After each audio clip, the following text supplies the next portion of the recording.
MSNBC caused quite a stir this week by reporting that the father of one of the kids killed in the Newtown massacre had been heckled. But did the network engage in deceptive editing? Here's how the tape of a town meeting was played on Martin Bashir's show. Why anybody in this room needs to have one of these assault-style weapons or military weapons. Second Amendment shall not be infringed. All right? All right. Please, no comments while Mr. Heckling is speaking, or we'll clear the room. A father's grief interrupted by the cries of a heckler. But here's part of what the grieving father said that was edited out. No, I wish I asked if there's anybody in this room that can give me one reason or challenge this question.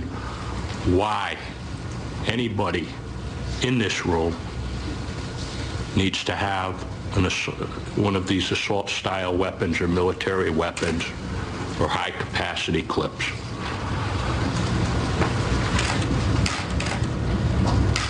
And not one person can answer that question or give me any. Second Amendment shall not be infringed. All right? So what Neil Heckling said was, can anybody in this room give me one reason or challenge this question? And some people did.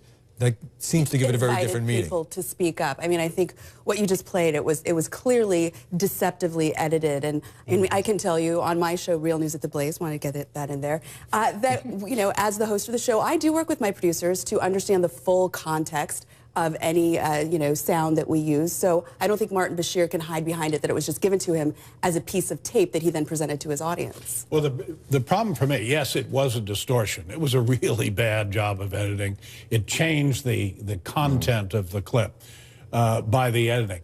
But MSNBC has still not really addressed it. They said they were reviewing it, they were going to go back and look at it, but in fact, other than running a longer version the next day, they have not really addressed the fact of the distortion. Just to clarify, just to clarify, that's what happened on Martin Bashir's show after this criticism. He was off, but a substitute anchor said, we're going to play the full clip. You can make up your own minds. No hint of any misstep, of any apology, of any explanation, really, for that truncation, which you two at least seem to think was a serious distortion. Dana. I think there are two issues here. One is the condensing of the clip, and I think people who saw the condensed clip probably didn't get the full picture. The other question that MSNBC is being attacked for is saying this was heckling.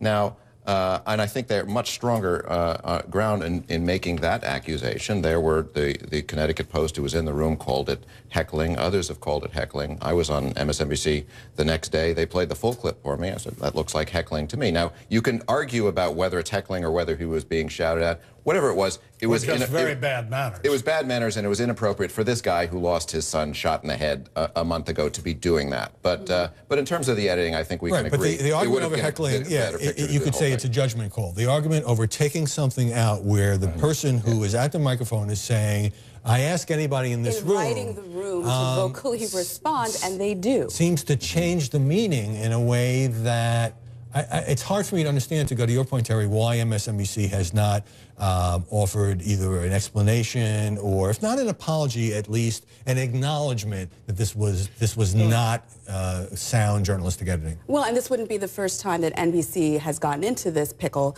We saw with the Trayvon Martin case in the 911 call, there was editing there that, did change. George Zimmerman making that call, saying he's black or Hispanic after being asked. Politically, which way these edits always seem to go. It's never to the right, it was always to the left. So you're suggesting perhaps it was intentional? They sat at an editing machine and they cut that part out. Why they did that, we can speculate. Everything is edited because otherwise you just run nothing but television is about compression on TV. This one may not have been done as well as it should have been. Yeah, but, I don't think we need to motivation. get into conspiracies. All right, well, I can't talk about the motivation, but the result was clear. We are editing this segment by saying we're out of time. Terry Smith, Dana Milbank, Amy Holmes, thanks for stopping by this Sunday morning. Up next,